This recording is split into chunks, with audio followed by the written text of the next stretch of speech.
vienen de la empresa, qué bueno que están con nosotros, que puedan ver que nosotros no mordemos, los evangélicos no muerden.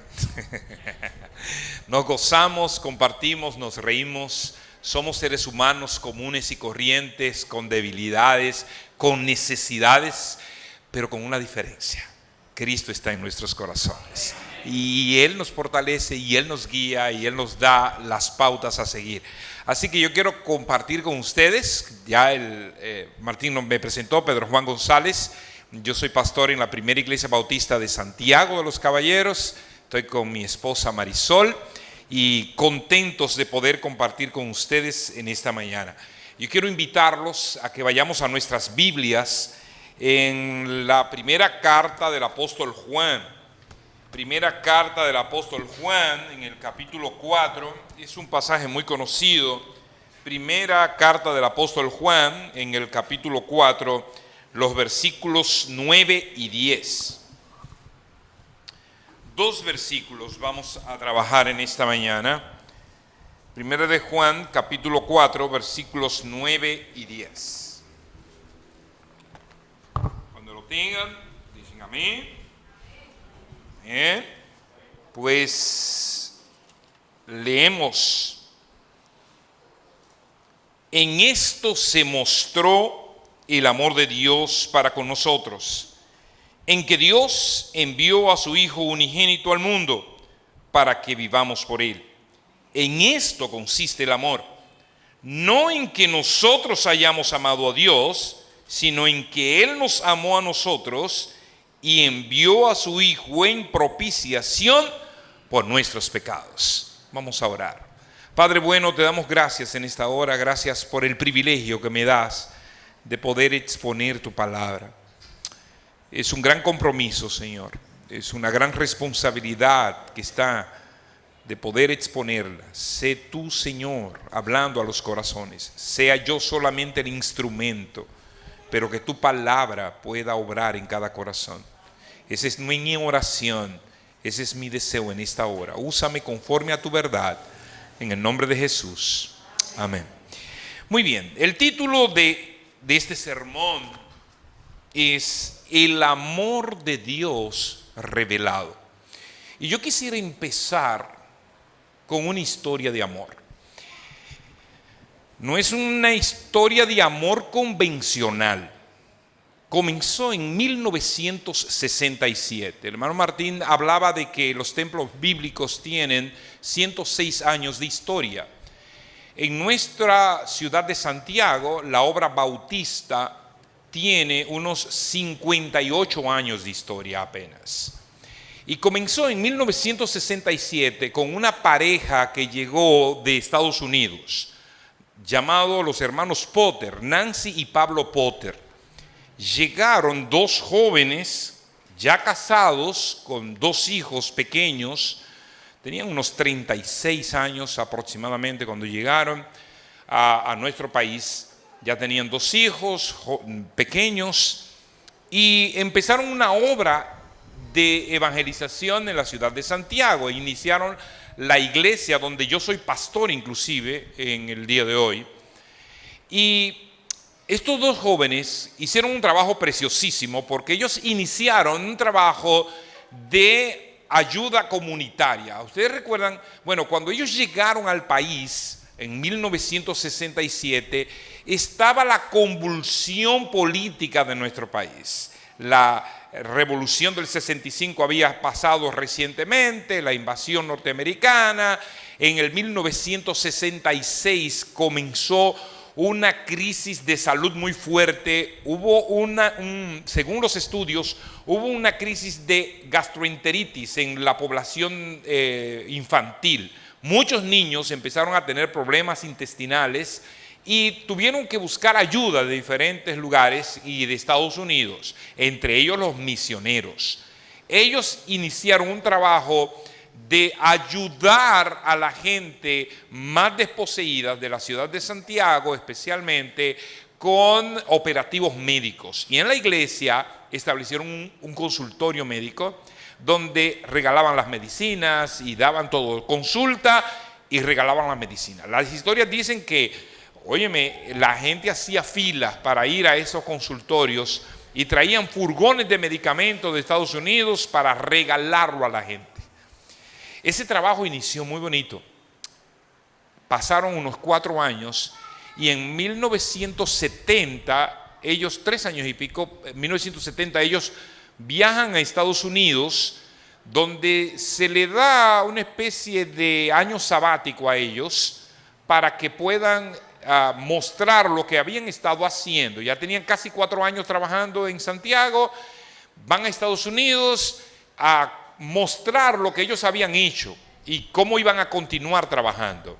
Y entonces, luego de ese tiempo, regresan a Santiago otra vez, 1971, en julio de 1971. Traen un furgón nuevo de medicamentos, mucho deseo de trabajar, de hacer la obra del Señor en Santiago. Y ocurre una tragedia. Esta pareja de misioneros, regresando de Estados Unidos, 3 días después de haber estado aquí, unas personas entraron a sus casas y los asesinaron a ambos. Los mataron a palos. Eso da historia de amor. Eso no parece una historia de terror. Eso no parece una historia de enojo. Como 2 personas que estaban dando lo mejor, que estaban dando sus vidas, vienen unos malvados y entran a su casa y los asesinan a los 2. Uno de sus niños había regresado, estaba en la sala, en la habitación con la señora que los cuidaba, y por las misericordias de Dios no los mataron a ellos. Se salvaron sus 2 niños, quedaron huérfanos, tuvieron que regresar a Estados Unidos. 1971, es una historia que está en los periódicos de nuestro país. Una historia de amor. ¿No era esto suficiente para que la misión americana tomara a todos sus misioneros y decimos, vámonos, esta gente muy desagradecida, cómo se atreven a matar a nuestra gente que viene a darse por ellos? ¿Cómo es posible que esto ocurra? ¿Cómo puede esto llamarse una historia de amor? Pero yo quisiera contarles otras historias similares. No ocurren solamente en nuestra isla. Hay otra historia por allá, por los años 1956.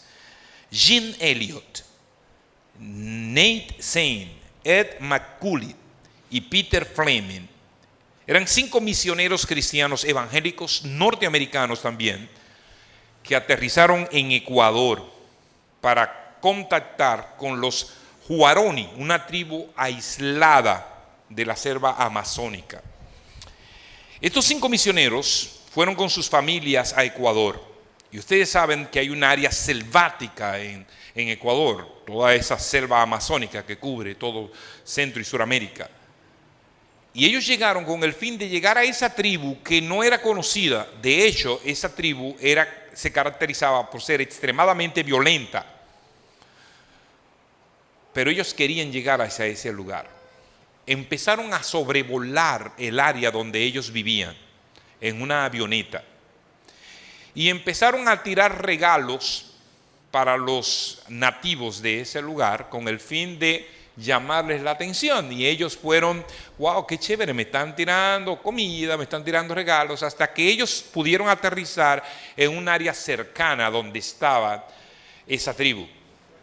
Algunos de la tribu se acercaron y fueron muy amigables con ellos. Y ellos se sintieron tan cercanos que empezaron a interactuar con ellos. Pero 5 días después, 8 hombres de la misma tribu llegaron y mataron a Jean Elliott y a sus 4 compañeros de trabajo. 4 misioneros más el director, que era Jean Elliott. Los mataron a los 5. Eso salió en las noticias. Pero la historia no concluye ahí. La esposa de Jean Elliott, Elizabeth Elliott, estaba con sus 2 hijos y vivía en Ecuador. Y ella decidió, junto a otros misioneros, nosotros vamos a ir allá a la tribu a mostrarles el amor de Cristo. Y ocurrió que llegaron a ese lugar. Y una de las personas que mató a su esposo fue uno de los primeros que conoció al Señor y aceptó a Cristo como Salvador de sus vidas. Luego ese mismo hombre fue a Estados Unidos para dar el testimonio de lo que había pasado. De hecho, se hizo una película que está en YouTube inclusive, que se llama Más allá de las puertas del esplendor, que narra la historia de esta familia. Pero yo pudiera contar también y mostrar estadísticas de un ministerio llamado Puertas Abiertas, que presenta la lista mundial de persecución. Es una institución que estudia las persecuciones de cristianos en el mundo. Y usted podrá decir, ¿cómo en el siglo XXI, en pleno 2025, todavía hay lugares donde las personas son perseguidas y son encarceladas y asesinadas por la causa de predicar el Evangelio? Estas estadísticas hablan, 2025, que más de 380 millones de cristianos sufren por su fe altos niveles de persecución y discriminación. 1 de cada 7 cristianos en el mundo es perseguido. 1 de cada 5 cristianos es perseguido en África. 2 de cada 5 cristianos son perseguidos en Asia. 1 de cada 16 cristianos son perseguidos inclusive en América Latina. 4.476 cristianos han sido asesinados a lo largo de estos años. 7.679 iglesias atacadas. 4.744 cristianos detenidos. La lista de persecución presenta los 10 primeros países más peligrosos para el Evangelio. Entre ellos, si usted es un cristiano en Corea del Norte, su vida está en peligro. En Somalia, en Yemen, en Libia, en Sudán, en Eritrea, en Nigeria, en Pakistán, en Irán y en Afganistán. Aún allí, y aún así, con todo ese peligro, allí viven cristianos que arriesgan constantemente sus vidas en favor de compartir su fe, y todo ello por amor. Todo ello por amor. ¿Usted está entendiendo lo que yo les estoy diciendo? Yo soy capaz de arriesgar mi vida con tal de que la gente pueda conocer el amor, pero un amor especial. Usted podrá entender esto, señores. Miren, nosotros podemos hablar de casos graves, pero nosotros pudiéramos hablar de asuntos sencillos, que son evidencias de amor mostrada por los cristianos. Por ejemplo, cuando las iglesias tienen fundaciones para ayudar a las personas necesitadas, a los envejecientes, a los niños, a las instituciones. Yo conozco muchas instituciones de cristianos que reciben a los adictos. Ustedes saben el problema que hay de adicción en nuestro país, de personas que están sumidas en la adicción, jóvenes especialmente, donde los cristianos hacen instituciones para restablecer y ayudar a esas personas con necesidad. Cuando se le da alimento al necesitado, cuando nosotros damos la mano, cuando las iglesias visitan las cárceles, los hospitales, ayuda al necesitado. ¿Qué nos mueve a nosotros a hacer esas cosas? Porque la mayoría de esas personas nosotros no las conocemos, ni tenemos ninguna relación. Es más, la mayoría de esas personas son rechazados de la sociedad. Rechazados. Nadie quiere acercarse a un adicto. Nadie quiere acercarse a una persona enferma, a una persona que está mendigando en la calle inclusive. Ahora, yo quisiera que nosotros reflexionemos en esta mañana, amigos que están aquí especialmente. cómo un ser humano que es descrito, miren cómo somos nosotros como seres humanos descritos en la Biblia, porque esto es un contraste interesante. ¿Cómo nosotros podemos mostrar amor siendo descritos de esta manera? Génesis capítulo 6 y el versículo 5 dice: y el Señor vio que era mucha la maldad del hombre en la tierra, y que toda intención de los pensamientos de su corazón era solo hacer siempre el mal. Así se describe el ser humano en la Biblia. Jeremías 17:9, capítulo 17, versículo 9 dice: engañoso es el corazón más que todas las cosas y perverso, ¿quién lo conocerá? Ese es el corazón del ser humano, naturalmente. Pero hay otro pasaje, Mateo capítulo 15, versículos 18 al 19, es mucho más revelador sobre la condición del ser humano. Él dice: pero lo que sale de la boca proviene del corazón, y eso es lo que contamina al hombre, porque del corazón proviene los malos pensamientos, homicidios, adulterios, fornicaciones, robos, falsos testimonios y calumnias. Por lo tanto, lo que la Biblia nos está haciendo es revelándonos, evidenciando nuestros corazones que son de continuo el mal. Entonces, ¿qué es lo que hace que un corazón perverso, que un corazón que lo único que quiere es lo bueno para él, egoísta, ese es el corazón normal del ser humano? Yo quiero sentirme bien yo. Yo quiero que todas las cosas que sean buenas me ocurran a mí, no a los demás. Eso es lo que normalmente le pasa al ser humano. Si usted se pone a pensar, usted no tiene la capacidad de hacer lo bueno por usted mismo. No hay manera. ¿Qué pasa? Bueno, esto es posible gracias al amor de Dios revelado.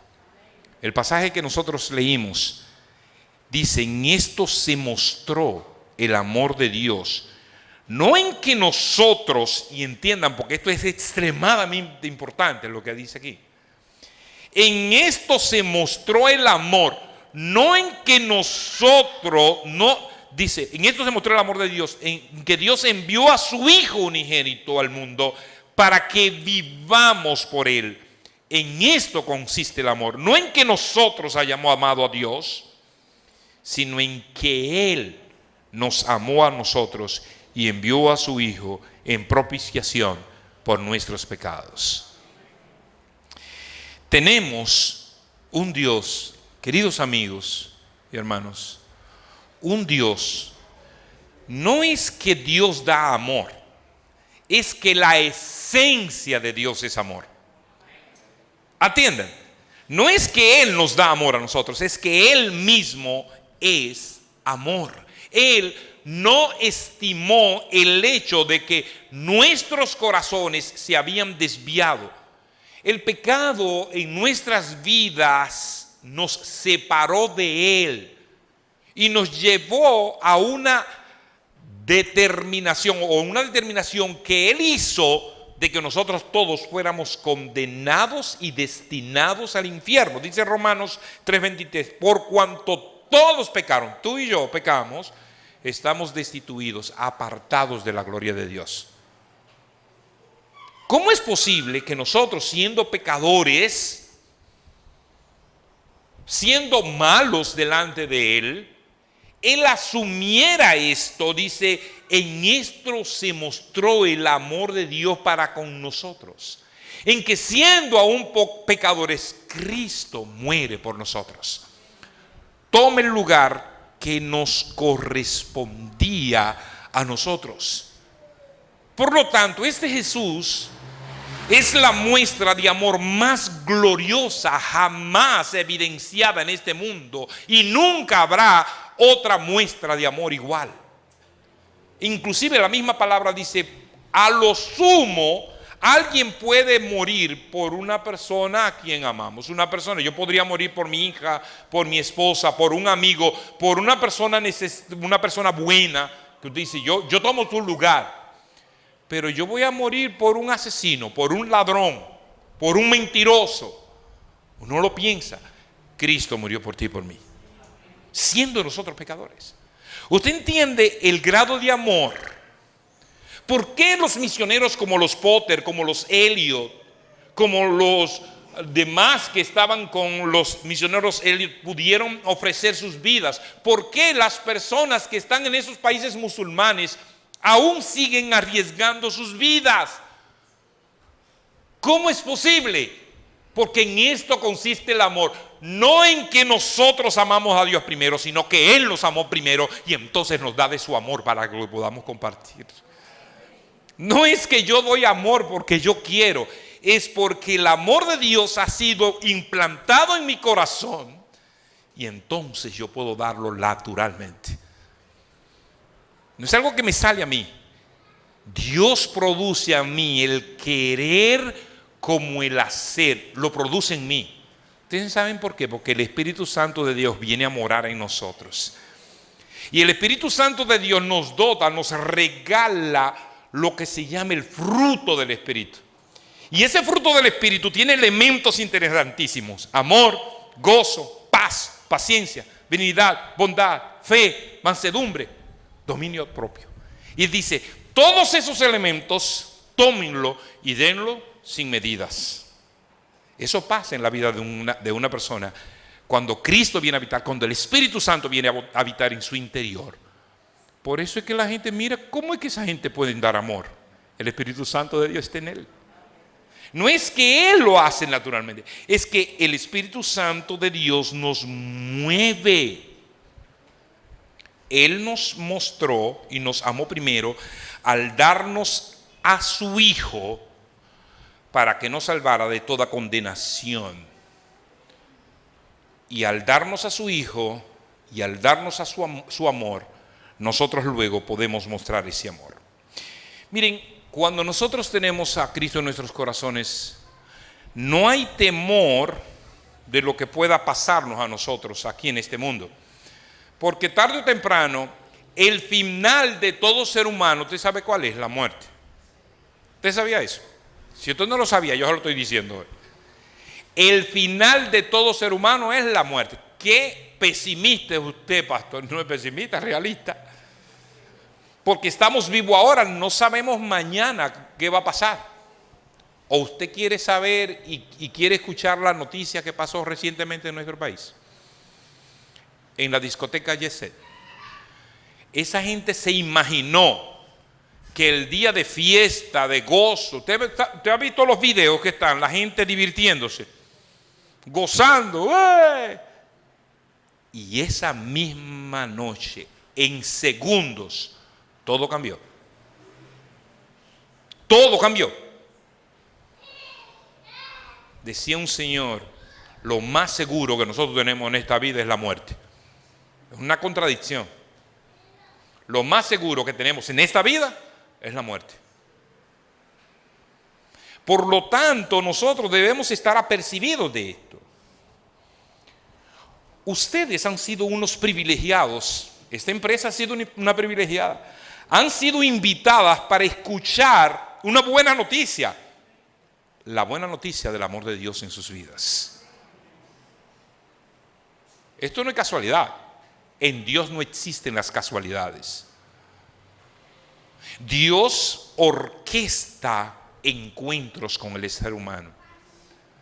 No es que ustedes decidieron venir, es que Dios los trajo.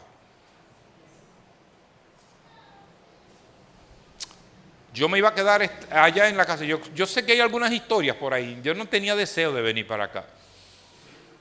Pero ya para que no se sientan mal. Pero Dios orquestó esta llegada de ustedes. Dios organizó este tiempo especial. Porque el amor de Dios fue revelado no ahora, sino desde antes de la fundación del mundo. Dios nos miró a nosotros con ojos de piedad desde antes que tú y yo naciéramos. Dios nos conoce desde el vientre de nuestras madres. Eso es lo que ha estado pasando contigo y conmigo. Al mismo tiempo, yo quiero decirles una gran verdad. Ustedes ven el amor de Dios revelado. No obviemos esta realidad. Lamentaciones 3:22 dice: por las misericordias de Jehová no hemos sido consumidos, porque nunca decayeron sus misericordias. Tú y yo merecemos el infierno. Tú y yo merecemos la muerte eterna. Pero las misericordias de Dios son nuevas cada día. De hecho, el salmista dice que Dios está enojado todos los días contra el ser humano. Pero es solamente su misericordia que no ha hecho que nosotros perezcamos y seamos desaparecidos de este terruño. Les voy a decir esta declaración, ya concluyendo. Queridos amigos y hermanos, ser enemigos de Satanás no es un problema. No es un problema. El problema es si tú eres enemigo de Dios. Porque el único que te puede llevar al infierno no es Satanás. El único que te puede llevar al infierno es Dios. Porque Dios creó ese lugar para los que lo rechazan. Qué fuerte es usted, pastor. No, las Escrituras nos está diciendo que cuando nosotros no queremos a Dios, estamos condenados.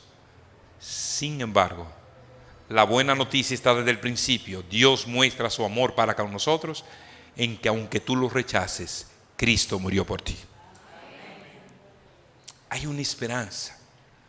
Hay una oportunidad latente todos los días desde que te levantas, desde que abres tus ojos y tienes la oportunidad de estar en la tierra de los vivientes. Hay oportunidad. Es más, la oportunidad es ahora.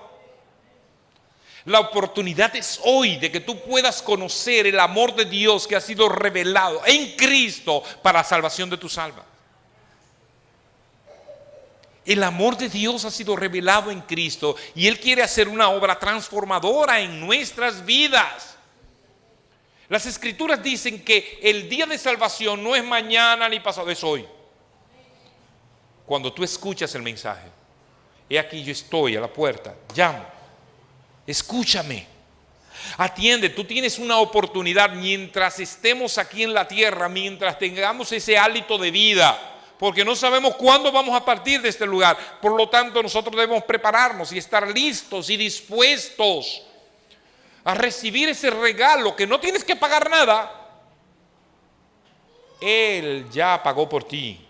Él ya pagó por mí. Nosotros no podemos ofrecer nada. Nosotros no podemos, mire, podemos hacer todas las obras de bien que podamos hacer en esta tierra. Y son importantes hacerlas. Pero nada de eso va a pagar el sacrificio de Cristo en la cruz. Él ha asumido la culpa que te correspondía, que me correspondía, que le correspondía a todos. Así que la reflexión en esta mañana, a cada corazón que está aquí, es que podamos ver el amor de Dios revelado. Y ese amor de Dios revelado es en Cristo, quien asumió la carga de pecado por ti y por mí. No puedes seguir huyendo. No debes seguir huyendo porque es extremadamente peligroso huirle a Dios. Necesitamos doblegar nuestros corazones. No hablamos de religión, no hablamos de una denominación, hablamos de una relación tuya y con Cristo. Que puedas reconocer que eres pecador, que eres pecadora, que puedas pedir perdón por tus pecados, dice las Escrituras, Él es fiel y justo para perdonarnos y librarnos de toda maldad. Asegurar nuestras vidas. ¿Ustedes saben lo que hace Cristo? Asegurar nuestras vidas para que cuando estemos delante del Padre allá en los cielos, Él pueda decirnos: ese me pertenece y por lo tanto su salvación es segura. Tú puedes asegurar tu salvación desde ahora si pides perdón por tus pecados. Yo voy a pedirle a Martín que pase por aquí y pueda hablar a sus corazones finalmente y podamos hacer una oración final, pero que puedas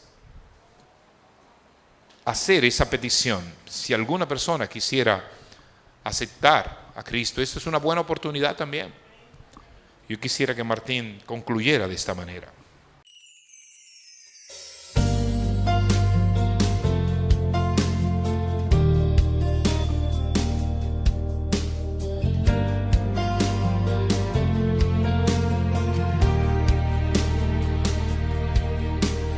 Tu palabra